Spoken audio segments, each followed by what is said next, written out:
récemment, vous êtes parti aux États-Unis et vous avez fait une petite balade. Alors, dis-nous un peu, à peu près, où est-ce que vous avez organisé votre périple?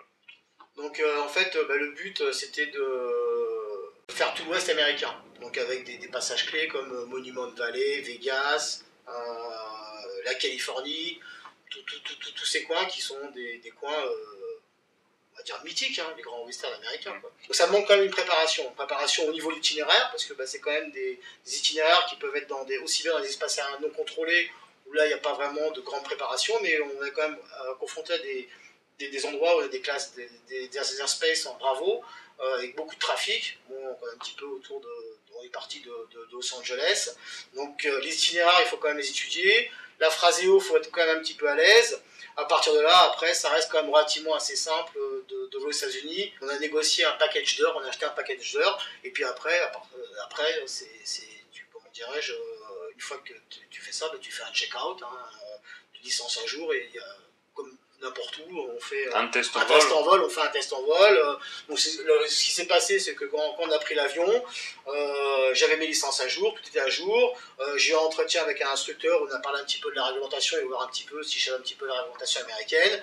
Un vol local avec un peu de mania qui a été relativement assez basique, moins basique, ça a été virage serré, décrochage, atterrissage, 2-3 tours de piste, une panne moteur, et voilà quoi. Ils veulent voir si t'es safe, hein. Connaissance d'anglais, quel niveau il faut avoir? Niveau 6 minimum. Non. Je dirais le niveau d'anglais, on n'a pas besoin d'avoir un vocabulaire important en anglais pour les États-Unis. Je dirais le plus important, c'est de comprendre déjà l'éclairance. Après, c'est sûr, si on va voler sur des terrains à forte densité et gros trafic, par exemple Las Vegas, ça déboule. Mais avec un niveau FCL 0.28, VFR niveau 4, je pense qu'on peut se débrouiller, hein. Après, c'est une question de comprendre, parce que l'accent américain et l'accent anglais n'est pas pareil, des expressions, mais ça se prépare. Il faut quand même, faut pas avoir aucune notion d'anglais, quoi. Mais avec un niveau 4, je pense que c'est... Est-ce que l'image des États-Unis, l'Amérique ouverte à l'aviation a changé ou pas? Je dirais peut-être pour entrer sur le territoire américain, on va dire l'enquête pas de bon voisinage, mais l'enquête de bons citoyens, peut-être un peu plus poussée, mais une fois qu'on est là-bas, qu'on a eu les avions, on a changé, les espaces aériens n'ont pas changé depuis 20 ans, la réglementation n'a pas changé, il est toujours aussi facile de voler. C'est des espaces aériens non contrôlés, dès qu'on arrive sur des espaces aériens contrôlés, c'est de la régulation radar, et ils sont très pragmatiques, mais très opérationnels de ce côté-là. Donc ça n'a pas changé.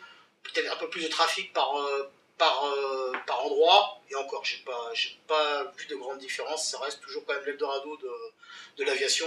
Tu peux nous décrire le vol, la branche, le vol plus spectaculaire? Il y a plusieurs vols. Il y a le moment clé, effectivement, lorsqu'on a quitté la TMA de Los Angeles, qui est assez impressionnant, avec une forte densité, une agglomération assez importante et du trafic un peu partout. Ça, c'était assez impressionnant. Deuxième partie, ça a été toute la partie vers le lac Powell, où là on commence à avoir des reliefs entre le lac Powell qui est très bleu et de la roche qui est ocre rouge, où c'est vraiment magnifique. On n'a pas pu faire Monument Valley parce qu'on a été bloqué par la météo, parce que c'est ça un des regrets. Donc on espère bien au mois de juin qu'on va rééditer le voyage, de pouvoir le faire ce coup-ci. Death Valley est un moment, bon déjà le nom mythique de Death Valley, là simplement ça attire. On s'est posé à Furnace Creek, Furnace veut dire four en anglais. On s'est posé là-bas, il y avait des températures de 50 degrés. Pour une topographie où on est à moins de 210 pieds en dessous du niveau de la mer, entouré de cailloux à 12-13 000 pieds, les performances, là on calcule au niveau performance, c'est vraiment savoir que tu es à moins de 210 pieds, mais ça correspond à une densité altitude de 5-6 000 pieds. Et là, on a pu sentir à l'atterrissage que on n'avait pas beaucoup de portance, et les performances, on a décollé d'une piste qui faisait 1000 mètres, on a mangé allègrement 90% de piste. Les performances de montée, pareil, quoi. Et puis, utilisation du moteur, surchauffe moteur, il faut faire attention, donc on ne s'est pas trop attardé. Puis bon, dès qu'on arrive après un petit peu plus haut, c'est un climat, voilà. Ok, merci. Et donc, la suite plus détaillée dans le magazine, dans le numéro de janvier. Voilà. Merci Patrick. Merci de rien. Salut. Vous arrivez à monter avec votre avion? Tu rigoles, on avait poids plume dans l'avion, mon pote. Pas top ça? Ouais, extraordinaire. Vallée de la mort. Putain, il n'y a personne. Non, attends, et là on est en dessous du niveau de la mer, tu vois. Il fait combien là? Il fait 50 degrés en dessous du niveau de la mer. Ah, il fait chaud là. Ok. Et là les montagnes elles sont à 14 000 pieds. Hein? Il n'y a pas un chat, même les coyotes ils crèvent la dalle ici. Ah ouais, attends. Il n'y a que 6 cons qui sont ici, des Français. On est des cons, hein.